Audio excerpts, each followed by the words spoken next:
मेरे सभी सम्मानित मदरसा आधुनिकीकरण शिक्षक साथियों को मेरा नमस्कार।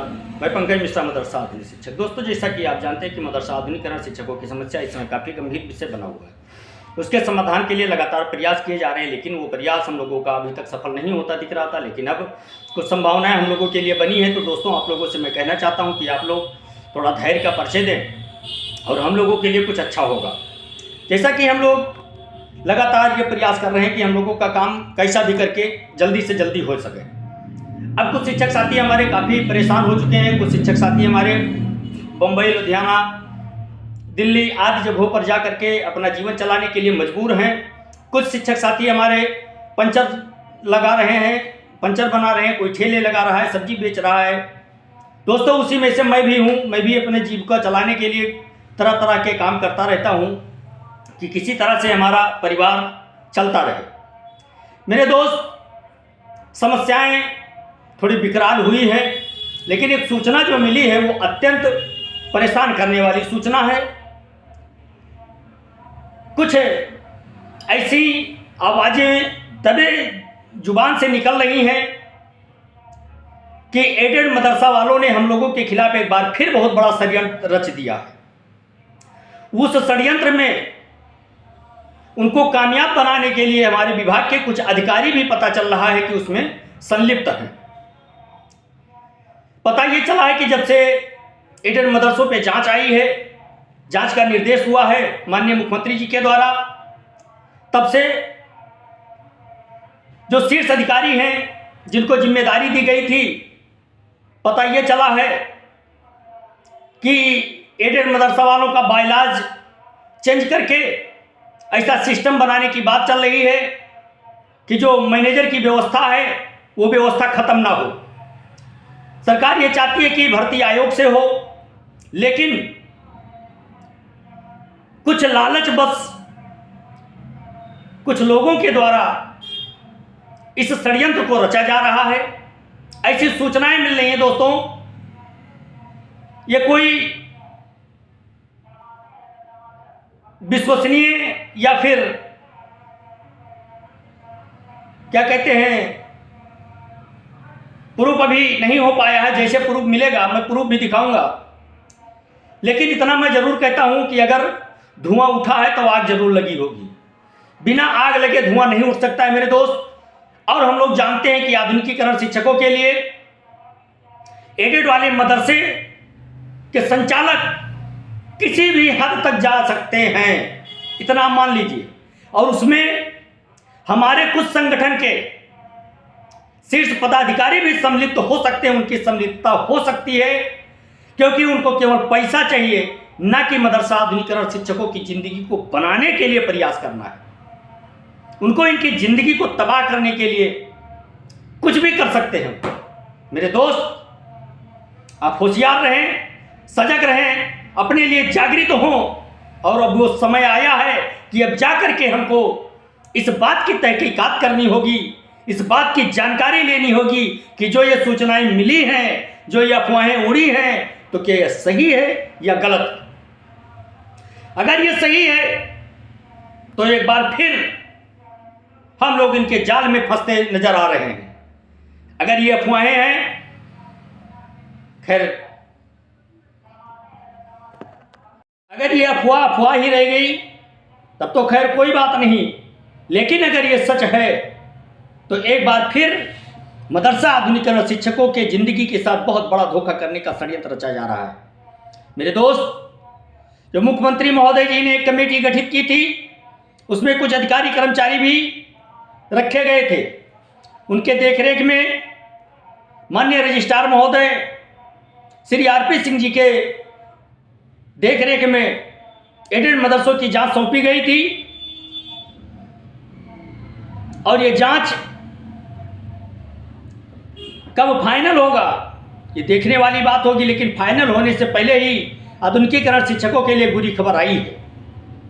इस पर अगर जल्द विचार नहीं किया गया और अगर यही फार्मूला लागू होता है तो आधुनिकीकरण शिक्षकों के लिए सामत आ सकती है। इसलिए मेरे दोस्त, अपने हक के लिए लड़ना सीखो। संविधान ने मुझे राइट दिया है, संवैधानिक दायरे में रह करके हमको लड़ाई लड़ना है इन भ्रष्ट लोगों के खिलाफ, इन कायर लोगों के खिलाफ कि जो 1-1 लाख रुपया महीने तनख्वाह लेते हैं और छोटा से ज्ञान तक इनको शब्दों का ज्ञान नहीं है, इकाई दहाई इनको नहीं मालूम है, 20 तक पहाड़ा नहीं मालूम है। ये लोग हमारे खिलाफ षड्यंत्र रच रहे हैं। ये अनपढ़ लोग पढ़े लिखों पर राज करने की सोच रहे हैं और ये हो भी रहा है, क्योंकि ये लोग धार्मिक भावनाएं आहत होने का परपंच रच करके और पढ़े लिखे लोगों को अपने बस में करते हैं। उसके बाद अपने फायदे के लिए इनके भीड़ का इस्तेमाल करते हैं। दोस्तों, इस चीज से आपको सजग रहने की आवश्यकता है, क्योंकि कुछ संभावनाएं जो हम लोगों के लिए बनी हैं, आपका मुख्यमंत्री ये नहीं चाह रहा है कि आधुनिकीकरण शिक्षक बेरोजगार रहे। ये मैं आपको 100% विश्वास दिलाता हूं। अगर आपको बेरोजगार रहने का कोई षड्यंत्र अगर रच रहा है तो विभाग के कुछ अधिकारी, एडेड मदरसों के कुछ जासूस, चाटुकार, दलाल, मक्कार, ये लोग आधुनिकीकरण शिक्षकों की समस्या को हल नहीं होने देना चाहते। मेरे दोस्त, जो सूचनाएं मिली, ये सूचनाएं आधुनिकीकरण शिक्षकों को विचलित करने वाली हैं कि अगर ऐसे चलता रहा तो सब खत्म हो जाएगा। जो संभावनाएं बनी हैं वो भी खत्म हो जाएगा, क्योंकि उनके पास पैसा है, पावर है। आधुनिकीकरण शिक्षकों के लिए न पैसा है न पावर है। दोस्तों, अपने पावर का, अपने पैसा का बेजा इस्तेमाल करके आधुनिकीकरण शिक्षकों को हमेशा ठगा है इन लोगों ने। ये इतिहास है।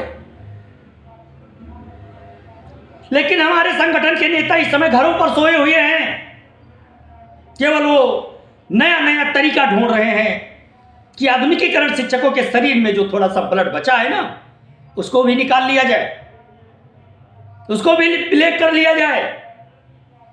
जब ये सवाल ही ना पूछ पाए, इनके शरीर में एनर्जी नहीं रहेगी, तो ये सवाल क्या पूछेंगे? जो हम कहेंगे वो सुनते रहेंगे।